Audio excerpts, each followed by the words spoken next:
दारुल देवबंद में शेखुल हदीस थे हजरत मौलाना हुसैन अहमद मदनी रहमतुल्लाह अलैह। अंग्रेज उनसे डरता था बहुत ज्यादा, पूरे मुल्क में जाकर अंग्रेजों को ललकार, डरते नहीं थे, शेर की तरह दहाड़ते थे। तो अंग्रेजों ने सोचा इनको दारुल देवबंद से निकलवा दिया जाए। अगर ये दारुल देवबंद से निकल जाएंगे तो एक तो दारुल देवबंद का स्टेट बहुत बड़ा और दूसरे इनकी शख्सियत बहुत बड़ी, दोनों मिलकर बड़ी ताकत हो जाती है और हमें नुकसान बहुत होता। कम से कम इनको दारुल से निकलवा दिया जाए ताकि इनकी आवाज में जोर न रहे। कम से कम दारुल के शेखुल हदीस तो नहीं रहेंगे। लेकिन चूंकि दारुल देवबंद अंग्रेजों से एक पैसा नहीं लेता था तो अंग्रेज उस पर कोई आर्डर भी नहीं दे सकता था।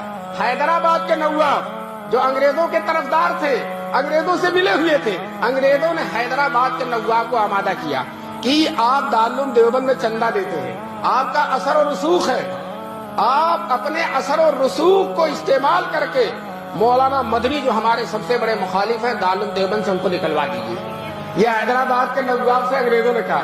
नवाब ने न आओ देखा न तो इतना लंबा खत लिखा और दारुल देवबंद के मोहतमीम हकीमुल इस्लाम कारी तैयब साहब रहमतुल्लाह अलैह थे।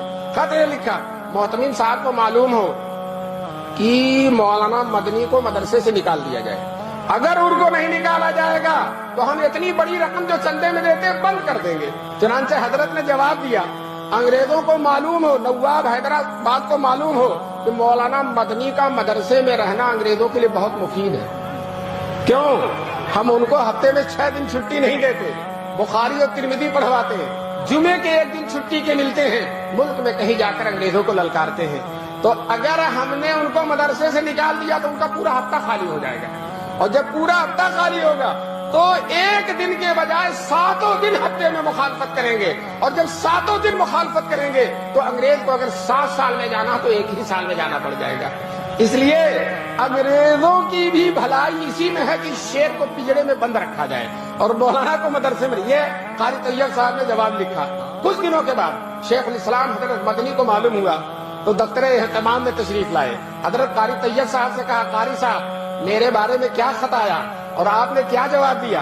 तो कारी साहब ने कहा, खत हैदराबाद का खत और अपना जवाब शेख मदनी के सामने रख दिया।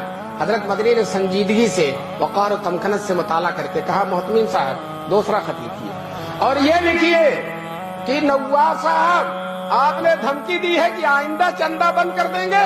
हम आपसे कहते हैं कि अब तक साल से जितना चंदा दिया आपने सारे चंदे की फहरिस्त भेज दीजिए, आपकी सारी रकम वापस कर दी जाएगी। आइंदा देना तो दूर की बात है, आपकी सारी रकम वापस कर दी जाएगी। उलमा ने लिखा है कि हजरत कारी साहब का जवाब हकीमाना था और शेखुल इस्लाम का जवाब मुजाहिदाना था।